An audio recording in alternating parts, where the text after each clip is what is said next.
No one bids on the woman they've already decided is worthless. That was the plan Elena Rossi walked in with. Disappear in plain sight, get close to the Moretti family, find what she came for, and get out before anyone noticed her at all. The plan didn't survive Luca Moretti. He should have chosen Sofia. Everyone expected him to.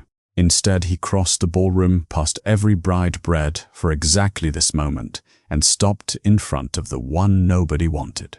Her. Elena had spent 3 years learning to be invisible. She hadn't planned on being chosen, and now she had one whispered sentence to make sure being chosen didn't get her killed. I know who killed your father. Luca Moretti had spent 15 years hunting the wrong enemy. His new wife was about to hand him the right one. The ballroom had not been built for weddings.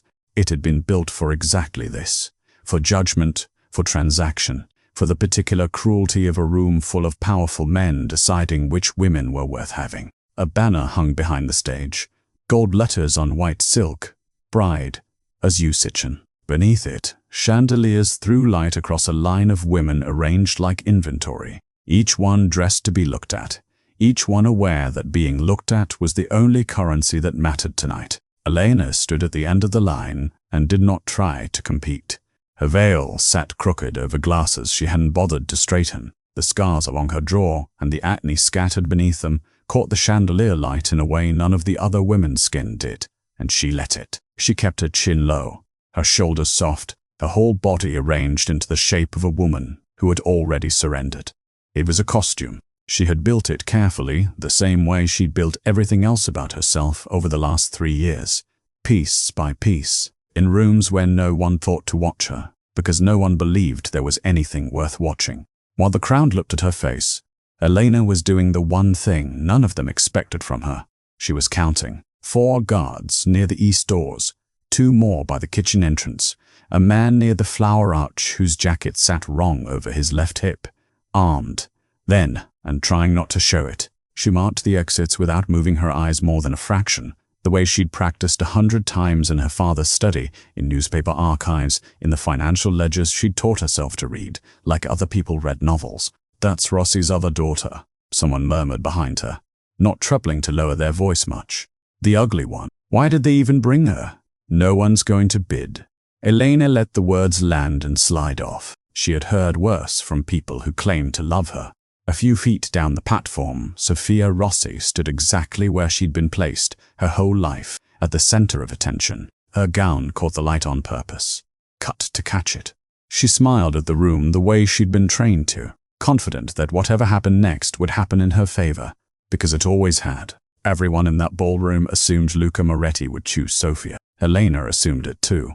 It didn't change why she was there. She hadn't spent 3 years building a case against a 15-year-old murder to walk away because her sister was prettier. She needed access to the Moretti family, their house, their files, their secrets, and there was exactly one door into that world standing open tonight. She just hadn't expected to be the one who walked through it. The great doors at the end of the hall opened, and the entire room changed shape around the sound. Conversation didn't stop so much as it forgot how to continue. Elena felt it before she saw him. A shift in the air, the particular quiet that settles over a room when something dangerous walks into it and everyone simultaneously decides not to be the one who draws its attention. Luca Moretti moved through the crowd like the crowd had already agreed to let him. He wore a silver grey suit with the jacket unbuttoned and a burgundy tie loosened just enough to look like he'd stopped caring what anyone thought of the effort. Dark hair, still damp, fell messily across his forehead. A tattoo climbed the side of his neck and disappeared beneath his collar. More of it visible on the backs of his hands as he walked with them loose at his sides, unhurried, unbothered. His expression gave away nothing at all. The auctioneer began his introductions, but Luca wasn't listening. He was walking the line the same way Elena had walked the room, assessing, cataloguing, discarding. He passed the weeping woman at the far end without slowing. He passed 2 more without a flicker of interest. He reached Sofia, and for 1 full second, the entire ballroom held its breath in unison, certain they were about to watch exactly what they'd come to watch. He kept walking. Sofia's smile didn't fall all at once. It slipped, the way ice slips before it cracks. A half-second of confusion before her face caught up to what her body already understood.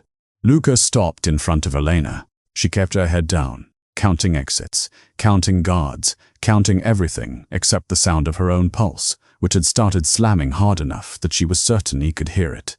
He studied her the way he'd studied no one else in the room. Longer, closer, with something in his expression that wasn't disgust, and wasn't pity, and wasn't anything Elena had a name for. Then he said the two words that ended every plan she'd walked in with, and started an entirely different one. "I'll take her." The room came apart. Somewhere behind her, Sophia made a sound like the air had been knocked out of her. Whispers rose fast and ugly, disbelief chasing itself around the chandeliers. Elena's father went very still near the edge of the platform, his face doing the math on what this meant for a daughter he'd never expected anyone to want. Elena looked up for the first time all night. Luca offered his hand. She took it and understood in the half-second before her fingers closed around his that she had just traded one dangerous plan for a far more dangerous one. She had 3 years of evidence and no time at all to explain it. She had a husband who had chosen her for reasons she didn't understand yet, and a truth that would either save her life or end it the moment she spoke it. She chose to speak it anyway, as they sat together beneath the eyes of 200 men who had built their fortunes on knowing exactly who to fear. Elena leaned toward the ear of the most dangerous man in the room and whispered the 5 words she'd been carrying for 3 years. "I know who killed your father." Luca Moretti went very, very still for the first time that night. For the first time in longer than anyone in that ballroom could remember, the most feared man in the city looked afraid. Luca's hand closed around her arm before the room had finished reacting. He didn't drag her. He didn't need to. One look from him and the crowd parted the same way it had when he'd walked in, and Elena found herself moving fast through a side corridor past guards who fell silent as they passed, into a small private study, where the noise of the ballroom dropped away behind a closing door. He released her arm and turned to face her fully. For the first time since he'd chosen her, whatever softness had been in his expression on the platform was gone. "Say it again," he said. "Exactly as you said it. I know who killed your father." Elena kept her voice steady, though her pulse hadn't slowed since she'd whispered it the first time. "Antonio Moretti, 15 years ago. I know who my father was." His voice was flat, controlled, the kind of calm that Elena understood better than most people in that ballroom ever would. Was not calm at all. "What I want to know is how a Rossi bride I've never met claims to know something my own men have spent 15 years failing to find. I didn't say I'd tell you everything here. You don't get to decide what you tell me and when." He stepped closer. "Not a threat, exactly. Something colder than that, more precise. You're in my house now. My protection. My name by tonight. That comes with terms. And the first one is that you don't whisper half a truth at me during my own wedding, and then ration out the rest like I'm supposed to be grateful for it." Elena held her ground. It cost her something to do it. Every instinct she'd built over 3 years said to shrink, to soften, to become the frightened woman he expected. But she hadn't spent 3 years gathering evidence to hand it over in a single unguarded sentence to a man who might decide 5 minutes from now that the easiest solution was to make her disappear. "If I tell you everything right now, in this room, with no proof in your hands," she said, "you have exactly 2 choices. Believe a stranger who just humiliated your family in front of 200 witnesses, or decide I'm a liar and have someone remove the problem before the ceremony even finishes. I'm not willing to bet my life on which one you choose tonight. So instead you're betting your life on me being patient. I'm betting that a man who's kept an empire together for 15 years didn't get there by acting before he understood what he was acting on." She let that sit for a second. "And I have evidence, not rumors, documents. If something happens to me before I show you, that evidence disappears with me, and you spend the rest of your life exactly as ignorant as you are right now. That's not a threat. That's just what's true." Something shifted behind Luca's eyes. Not trust, not yet, but the beginning of calculation. "Who sent you?" he said. "It wasn't really a question.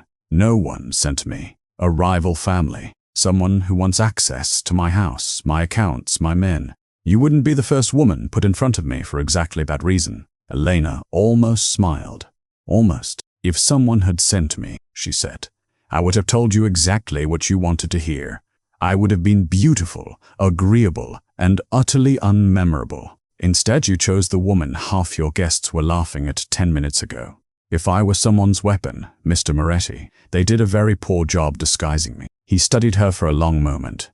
It was the same look he'd given her on the platform, assessing, cataloguing, except now there was something sharper in it. Elena watched him recalculate her in real time, the way she imagined he recalculated every threat that walked into his house, and understood that she had just told him something true without meaning to. She was not the frightened, submissive bride he'd expected to acquire tonight. "The marriage still happens," he said finally. "Tonight, that doesn't change. I wasn't asking it to, but the terms do. You'll live under my protection, in my house, with access to whatever you need to bring me this proof of yours." He crossed the room, put the width of his desk between them, as if he needed the distance to think clearly. "Lie to me once, Elena Rossi, and I will know. And when I know, there will be no second conversation like this one." "Then don't give me a reason to lie," Elena said. "I didn't come here to survive on your goodwill. I came here because I need something inside this family that I can't get any other way. That makes us useful to each other. It doesn't make me your enemy. That's what someone dangerous would say." "So is I'll take her," she said, "and you said that first." For just a moment, barely a flicker, something almost like the ghost of amusement crossed his face before it vanished again. "Tell me why you started looking," he said. So she did. Not everything, but enough. She told him about growing up in a house where her father measured every daughter against Sophia, and found Elena wanting before she'd even finished growing up. How an accident in her teens had left scars that made the comparison permanent. How her family had quietly stopped inviting her anywhere she might be seen. She told him, without asking for his pity, that being erased had given her something no one intended to give her: privacy. Nobody watched a woman they'd already decided was invisible. Nobody wondered what she read, who she wrote to, what she kept in the drawers of her desk. 3 years ago, what she'd been reading were financial records tied to his father's death. "There's a lighter," she said, "recovered near the scene the night Antonio died. It didn't belong to anyone outside your family." Luca's jaw tightened. "Who?" "I'm not telling you a name without proof in your hands. Not because I don't trust you, because I've watched what happens to people in your world who make accusations they can't back up." She held his gaze. "The proof is somewhere inside your estate. I don't know exactly where yet. That's the truth I was chasing when I walked into that ballroom tonight. Becoming your wife was the only way I was ever going to get close enough to find it." Luca didn't answer right away. He was looking at her the way a man looks at a lock. He's just realized he doesn't have the shape of the key for, and understanding, for the first time, that he hadn't simply chosen a bride tonight. She had chosen him too. The Moretti estate was the kind of place Elena had only ever seen in the photographs her father kept of families he wanted to impress. Marble floors that swallowed sound hallways longer than her childhood home was wide. Guards stationed at doors like furniture that happened to carry weapons. She moved through it that first week the way she'd moved through her own house for years, quiet, careful, watching for the moment someone decided she didn't belong. The moment never came. Staff addressed her as Mrs. Moretti without the faint edge of mockery she'd braced for. A housekeeper corrected her once, gently, on which wing held the library, and said nothing else about it. No one laughed behind their hands when she passed. No one arranged themselves to make sure she noticed she wasn't invited to something. It confused her more than cruelty would have. Cruelty. She knew how to survive. This quiet, functional indifference to her scars, her size, her glasses. She didn't have a script for you. Luca, she noticed, was watching her figure it out. He said little those first days, but she caught him at it more than once, in the hallway, across the dining table, from the doorway of whatever room she'd claimed as her own that afternoon. Not the way men usually watched her, cataloging what was wrong with her face. He watched the way she moved through his house like he was reading something in it he hadn't expected to find. He noticed she'd learned the name of every guard on rotation within 4 days. She noticed the guard at the east door favored his left leg a hitch in his stance. He tried to hide and mentioned to Luca, without being asked, that the man's post should be closer to a chair, in case the injury ever slowed him at the wrong moment. She pointed out, in the same conversation, that the delivery entrance on the north side had a blind spot where the camera's angle missed 6 feet of wall. Luca said nothing in response. But the blind spot was fixed by morning. The package arrived 9 days after the wedding. It came through the front gate with the household's usual afternoon deliveries, Flowers, a case of wine, a courier box addressed to Luca's private office. The head of security lifted it without much thought, already reaching to break the seal when Elena crossed the hall and put her hand flat against the lid. "Don't." The guard looked at her, the way people had looked at her for most of her life, like she'd said something that didn't require a response. He glanced past her toward Luca, who had just come down the stairs, silently asking permission to ignore her. "The label's wrong," Elena said, before Luca could answer either way. "It says it came from the flower vendor, on Via Moretti's usual order, but that vendor closed 8 months ago. Whoever sent this either didn't do their research, or they wanted it to look like it came from somewhere it didn't." The guard hesitated. Luca didn't. "Open it in the yard," he said. Carefully, they found the tracking device wired into the box's false bottom 20 minutes later. Small, professional, the kind of thing that didn't belong in an amateur's toolkit. Someone had wanted eyes inside the estate, and had very nearly gotten them, past a security team that had missed what Elena caught in 4 seconds from across a hallway. Luca found her afterward in the study, and for once he didn't lead with suspicion. "How?" he said simply. "People make mistakes when they think nobody is looking." Elena said it plainly, without pride in it. "I've spent my whole life being the person nobody looks at twice. You'd be surprised what you notice when no one's watching you back."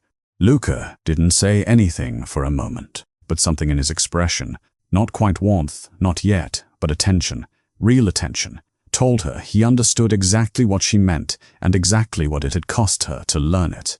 Sophia arrived 3 days later, uninvited and unannounced, sweeping into the drawing room with the confidence of a woman who expected to find her sister already regretting everything. "I assumed you'd have come crawling home by now," Sophia said, looking Elena over with the same practiced cruelty she'd used their entire lives. "Or did he lock the veil on you permanently? I can't imagine you once that face across the breakfast table." Elena didn't flinch. She'd had a lifetime of practice not flinching. "You always did confuse what people want with what you'd want, Sophia. He chose you for politics. Everyone knows that. It certainly wasn't. That's enough." Luca's voice cut through the room from the doorway, quiet and absolute. Sophia turned, visibly startled. She hadn't expected him to intervene at all, let alone this fast. "My wife doesn't need you narrating her value in my house," he said. "You can't insult her in it." It wasn't loud. It wasn't dramatic. But Elena felt it land somewhere she hadn't expected. A small, unfamiliar warmth, the strange sensation of being defended by someone with nothing political to gain from it. Sophia left within the hour, her jealousy plainer on her way out than it had been on her way in. That evening, Luca found Elena in the library without her veil, glasses slightly crooked, scars catching the lamplight the way they always did. She braced, out of habit, for him to look away. He didn't. "Does anyone ever make you forget they're there?" he asked. The question caught her off guard more than any insult ever had. "No," she said finally. "People usually make sure I remember." Something shifted in his face. Not pity, which she would have hated, but a kind of recalculation. The same look he'd given her in the study the night they'd married. He was beginning to understand, she realized, that her quietness had never come from the scars at all. It had come from years of people making sure she never forgot them. She found the locked door 2 nights later, tucked at the end of a corridor she wasn't supposed to have reason to walk. It took her less than a minute to understand it belonged to Marco, his initials on an old ledger left just inside the frame, visible through the gap beneath the door. The lock gave easily to Patience. Inside among files she didn't yet have time to read. She found a single photograph tucked into the corner of the drawer, Antonio Moretti standing beside his eldest son, both men smiling at whoever held the camera. An easy warmth between them that made the photograph feel almost ordinary. She turned it over. A date was written on the back in careful handwriting. The night before Antonio Moretti died. Elena kept the photograph 3 days before she told anyone it existed. She spent those 3 days doing what she'd always done best, reading. Marco's study, once she understood what she was looking at, gave up more than she expected. Old ledgers with entries that didn't match the numbers reported to the family accountants. Wire transfers routed through 3 shell companies before landing somewhere she recognized, a name tied, 2 years back, to a syndicate that had spent a decade at war with the Morettis.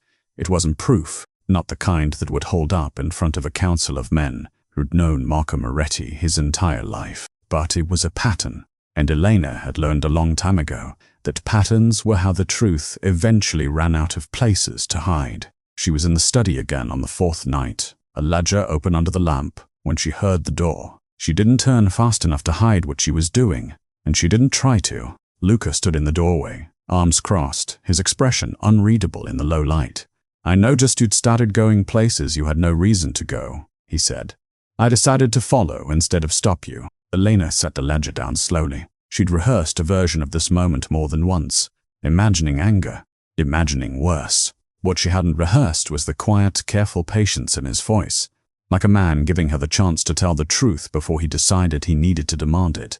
So she told him about the transfers, the shell companies, the syndicate connection that made no sense unless someone inside the Moretti family had been feeding money out for years. She told him what she suspected. The lighter meant, and what the photograph in her pocket confirmed, that his father and his brother had stood together, smiling, the night before Antonio Moretti died. "Your father found out someone was stealing from him," Elena said. "I think he was going to remove them from the family business. I think he told them so, and within 48 hours he was dead." Luca's face didn't move, but something behind it did. "Marco was the one who told me the rival family did it," he said, quiet, almost to himself. "I was 22. I hadn't buried my father yet, and Marco sat me down and told me who was responsible, before anyone else had even finished investigating." He looked at Elena like the memory had just changed shape in front of him. "I never questioned it. Why would I? He was grieving too. Or he wanted you grieving in the right direction," Elena said gently, "before you had time to ask questions in the wrong one." Luca didn't speak for a long time after that. Elena understood the silence better than he probably realized. She knew what it cost to look at someone you loved and consider, for the first time, that they might not be who you'd always believed. Marco wasn't just his brother. He was the man who taught him to run the organization, who'd stood beside him through wars and funerals and every decision that had built the empire. Luca now controlled. If Marco had done this, if 15 years of guidance had been built on a lie, then everything Luca thought he understood about his own life needed to be questioned too. "I need proof," Luca said finally. "Not a pattern, not a feeling. Proof, before I let myself believe my brother is capable of this." "I know," Elena said. "I'm not asking you to believe it yet. I'm asking you to let me keep looking." He nodded once, and it was enough. The second discovery came from Sofia, though she didn't mean to hand it over. Elena found her sister's name in a ledger of a different kind, a hotel registry, cross-referenced against a name Elena recognized from the rival syndicate's leadership. She confronted Sofia the following afternoon, expecting denial. She got something closer to relief. "I'm not spying for anyone," Sofia said, her voice sharp with the particular defensiveness of someone who'd been caught doing something she hadn't fully understood herself. "I was trying to get away from father. That's all. He was arranging my marriage before I finished grieving my own choices, and Dante was the only person who ever asked what I wanted instead of telling me." "Did you tell him anything about this family?" "About Luca?" Sofia's silence answered before she did. "I didn't think it mattered," she said finally, quieter now. "Small things. Where we were. Who visited. I didn't think." She stopped, and Elena watched her sister's face do something she had never seen it do before. Crack, just slightly, under the weight of realizing she'd been used. "Marco," Elena said. "He's the one who's been asking Dante's family for updates, isn't he? Not you giving them freely. Someone collecting what you didn't know you were handing over." Sofia didn't answer. She didn't need to. That night, Elena found Luca on the terrace, alone, staring at nothing in particular. "You were the first person in years who looked at me and saw something besides a weapon," he said, without turning around. Elena stood beside him, close enough that their shoulders nearly touched. "You were the first person who looked at me and didn't ask me to become someone else." He turned to face her then, and for a moment, neither of them said anything at all. It wasn't a kiss. It wasn't a declaration. It was quieter than that. Two people who had both spent their lives being defined by others, finally being seen as exactly what they were. Across the city, In a room with the curtains drawn, Marco Moretti studied a photograph of his brother's new wife. One of his men had brought it to him that morning, along with a report. She'd been seen entering the East study twice in 1 week, the same study that held records he'd been careful for 15 years to make sure no one ever found. Marco set the photograph down slowly. "She knows," he said. Then, without raising his voice, he gave the order that would put someone in Elena Rossi's shadow for the rest of her life, however long that turned out to be. Marco Moretti did not believe in half measures, and he did not believe in killing a problem when making it work better. He didn't want Elena dead. Not yet. A dead wife would make Luca dangerous, focused, unpredictable in ways Marco couldn't plan around. What Marco wanted was something slower. His brother isolated, his brother doubting the ground under his own feet, his brother's organization quietly redirected into hands that had been managing it in the shadows for 15 years already. He'd spent a week making calls that never mentioned Elena by name. 2 of Luca's most trusted captains had all debts. Marco had been patient enough to buy years ago, favors he'd never called in because he'd never needed to. He called them now. A third had a brother in prison whose sentence could be shortened or lengthened, depending entirely on how useful he decided to be in the coming days. By the time Elena noticed Sophia hadn't answered her calls in 2 days, the pieces Marco had spent 15 years arranging were already moving. Elena went to her father first. She hadn't planned to, but the ledger she'd been chasing through Marco's records led, eventually, to a name she recognized. Her own father's, tied to a document destroyed the week after Antonio Moretti's death. She confronted him in the same study where he'd spent her childhood, comparing her, unfavorably, to a sister who was now missing. "You knew," she said. It wasn't a question. Her father didn't deny it. For the first time in Elena's life, he didn't even try. "Marco paid me to destroy a record," he said. Quiet, none of his usual contempt in it. "A financial document. I didn't ask what it proved. I didn't want to know. You spent my entire life treating me like an embarrassment," Elena said, and her voice shook despite every effort to keep it steady. "I thought it was because of my face, my weight, everything you never said out loud, but made sure I understood anyway. It wasn't that." Then what was it? Her father looked older in that moment than she had ever seen him. "You were always looking too closely at things," he said. "Ledgers, records, questions no one else in this family thought to ask. I was afraid. I've been afraid for 3 years that you'd find exactly what you found. You should have stopped looking. You should have stopped lying," Elena said. She left before he could answer. Luca learned the rest that same night from a source Marco had never suspected would talk. An old accountant retired, who'd handled the Moretti books during the war that followed Antonio's death, and had spent 15 years quietly wondering why the numbers never added up the way the official story said they should. The rival family hadn't killed Antonio Moretti. Marco had orchestrated it, then convinced a 22-year-old Luca, grieving and desperate for someone to blame, that the enemy was already known. The war that followed, the war Luca had built half his reputation on winning, had done exactly what Marco needed. It eliminated rivals who might have exposed him. It expanded his influence inside an organization that trusted him completely, because the man everyone trusted completely was the one who'd handed them their enemy in the first place. Luca sat with that for a long time, alone, before he let anyone see his face again. 15 years. Every decision, every war, every alliance he'd built, shaped quietly by a man he'd called brother. The message arrived the next morning. No return number, no name, just a photograph of Sophia, bound and frightened in a room Luca didn't recognize, and 6 words beneath it that read like a verdict already handed down. "Give me the Empire, or she dies." Luca's first instinct was violence, fast, immediate, the kind of response that had kept him alive and feared for 15 years. He was already reaching for his phone, already calling for men, when Elena put her hand flat against his chest. "That's exactly what he wants," she said. "You, reacting. You burning through your own resources, chasing a location he's already prepared to defend, while he sits somewhere safe and watches you destroy what's left of your credibility with the council. She's your sister. I know exactly what she is to me," Elena said, and something in her voice made him stop.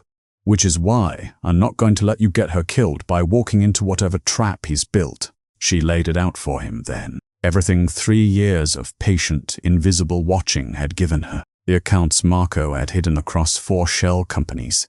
The warehouses that moved weapons under manifests no one bothered to check twice. The names of the men Marco had turned.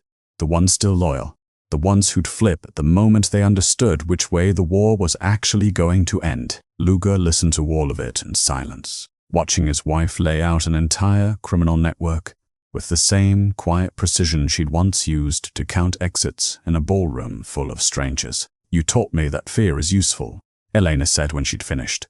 "Now let me show you what information can do." Something settled in Luca's expression then. Not surrender, not quite. Recognition. He had chosen her at that auction believing, on some level he hadn't fully examined, that he was choosing a convenient political wife who happened to know a dangerous secret. He understood now that he'd chosen something else entirely, a partner, the only person in his organization he was certain hadn't been compromised because she'd never belonged to it in the first place. "Then we do this your way," he said. "Where do we start?" Marco, 3 miles away, wasn't worried. He'd expected resistance. He'd planned for it. Sophia was leverage, and leverage bought time, and time was all he needed to finish what he'd started 15 years ago and never quite complete it. But leverage wasn't his only weapon. He opened the safe behind his desk and removed a file he'd kept for exactly this scenario. Evidence gathered over a decade, quiet and patient, of decisions Luca had made that the council would not forgive if they ever came to light. Enough to end an empire without a single shot fired. Marco smiled at the file the way a man smiles at insurance he's finally glad he paid for. Elena and Luca weren't the only ones who understood what information could do. The council turned in a single afternoon. Luca felt it happen in pieces. A captain who didn't answer his call. A lieutenant who suddenly had somewhere else to be. A security detail that thinned from 12 men to 4 without anyone giving the order. By nightfall, 3 of his most trusted captains had crossed the city to stand behind Marco instead. And the men who remained loyal did so with the particular nervousness of people counting how much longer loyalty would keep them alive. "They're not switching sides because they believe him," Elena said, watching from the window as another car left the estate without asking permission. "They're switching because he's made it look like you're already finished. Fear doesn't care about truth. It cares about which direction the wind is blowing." "I built this," Luca said. 15 years. "He didn't take it from you tonight," Elena said quietly. "He's been taking it for 15 years. Tonight, he just stopped hiding it." By midnight, the council had issued a formal summons. Luca was to answer for irregularities in the family's finances, accusations Marco had spent a decade quietly manufacturing and was now spending all at once. It wasn't an invitation. Elena recognized the shape of it immediately, the way she recognized every carefully built trap. A man who controlled the evidence didn't need to win an argument. He only needed to control the room. They left the estate before dawn, in a car with no plates that Elena had arranged 3 days earlier, back when she'd first suspected it might come to this. The property Luca chose was one Elena hadn't known existed. A crumbling villa an hour outside the city, shuttered for 2 decades, still technically registered to Antonio Moretti's name because no one had ever bothered to change it. "My father used it before I was born," Luca said, prying open a side door that hadn't been touched in years.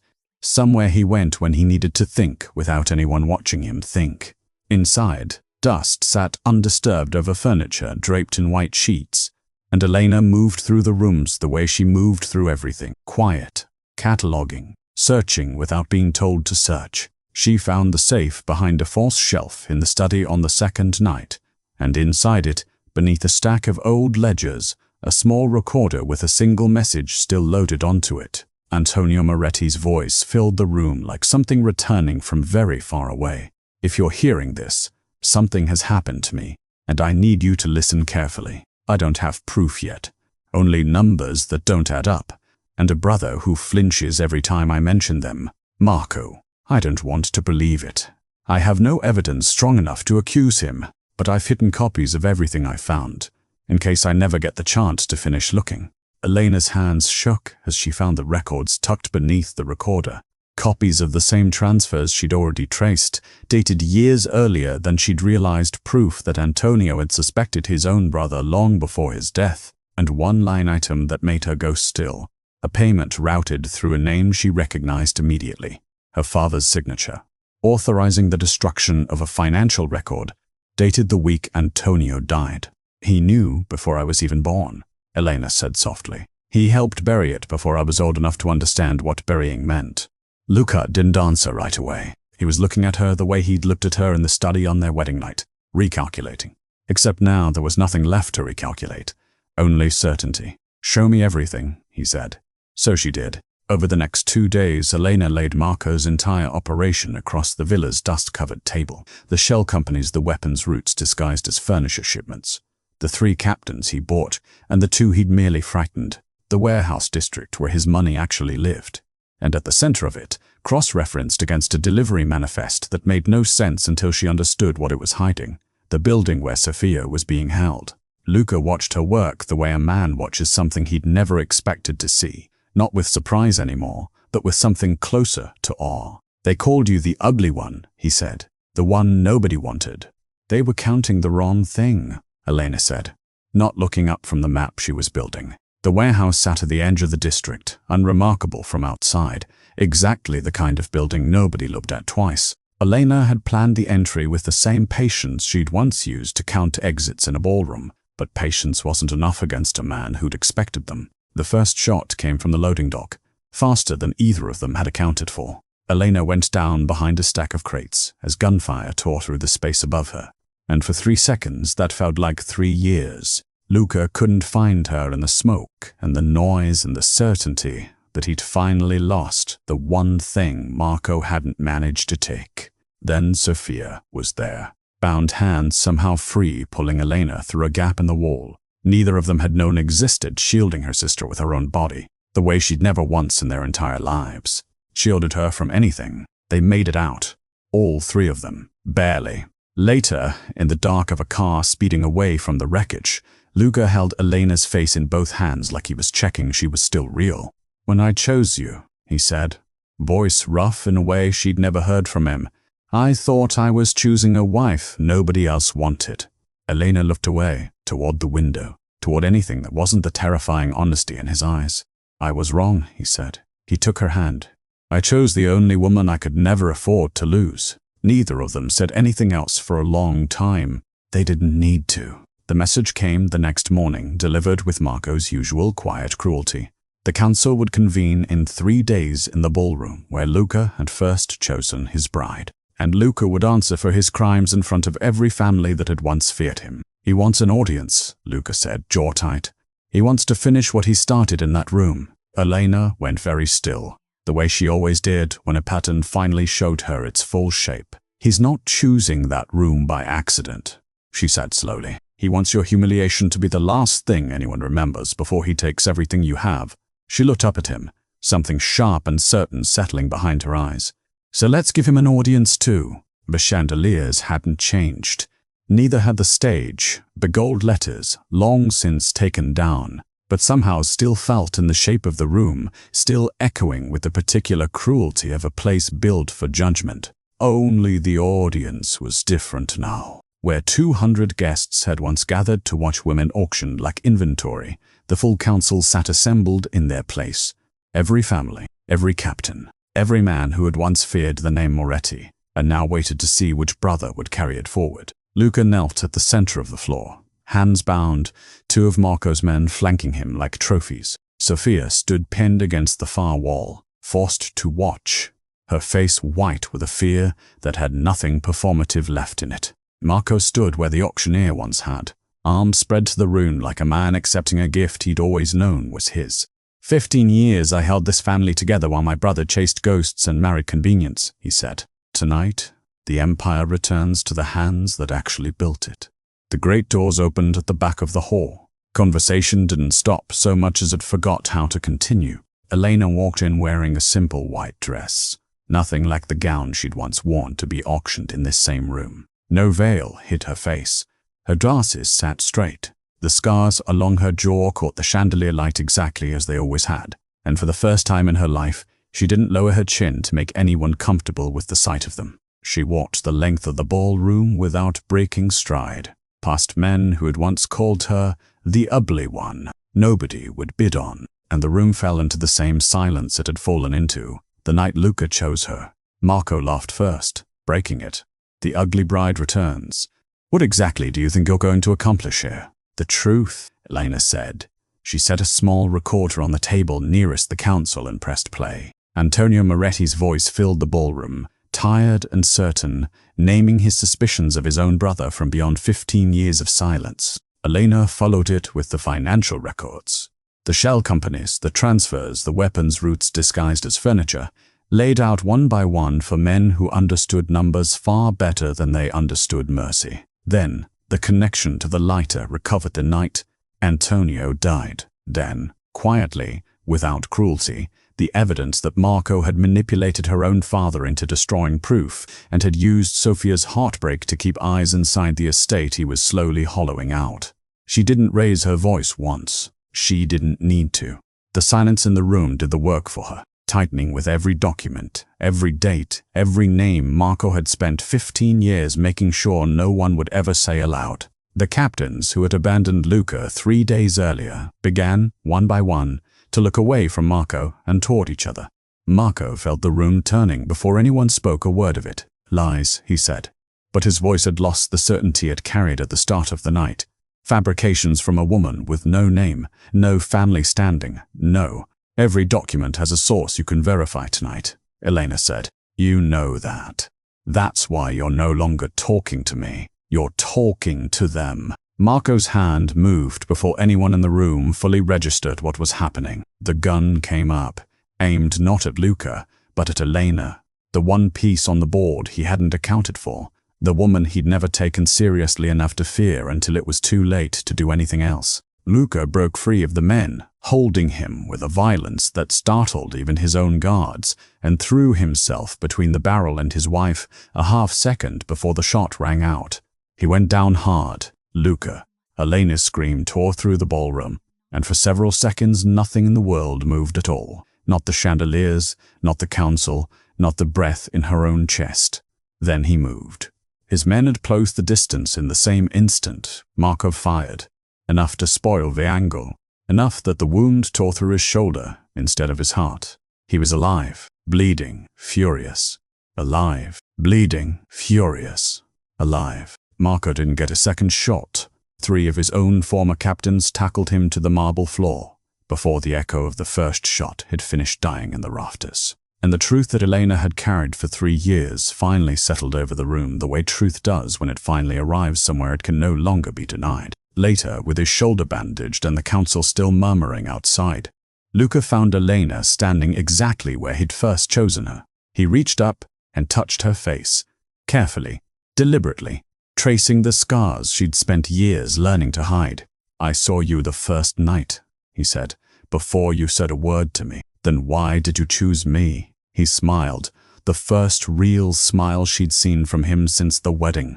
Because everyone else in this room was looking at your face. I was watching your eyes. He kissed her then, without contract, without alliance, without an auctioneer's voice hanging over either of their heads. Only choice. Months later, Marco sat in a cell awaiting trial, and Elena's father faced a reckoning of his own making. Sophia visited Elena every week now, the jealousy between them slowly rebuilding into something neither of them had words for. But both were willing to try. Luca restructured the empire from the ground up, cutting away everything Marco had poisoned, and at every table where decisions were made. Elena sat beside him, not as a wife kept for optics, but as the mind the entire organization had come to depend on.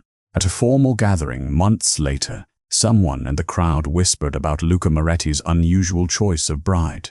Luca heard it. He looked across the room at Elena, steady and certain among men who had once dismissed her without a second glance, and felt nothing but quiet, complete indifference to the whisper. Elena, watching him watch her, remembered exactly where it had all begun. Not the choosing, not the defending, not even the falling in love. It had started with 5 quiet words beneath a wedding veil, spoken by a woman nobody believed was worth listening to at all. I know who killed your father. Follow for more stories where the unwanted woman becomes the one nobody can stop underestimating. If Elena and Luca's story kept you hooked till the very last word, you don't want to miss what's coming next. This is just one story in a world full of hidden truths, dangerous marriages, and women who are far more powerful than anyone gives them credit for. Follow / subscribe so you never miss the next chapter drop. Comment your favorite line. Was it "I know who killed your father" or "I was watching your eyes"? Share this with someone who loves a slow burn mafia romance. More secrets, more power, more love that fights back. Stay tuned.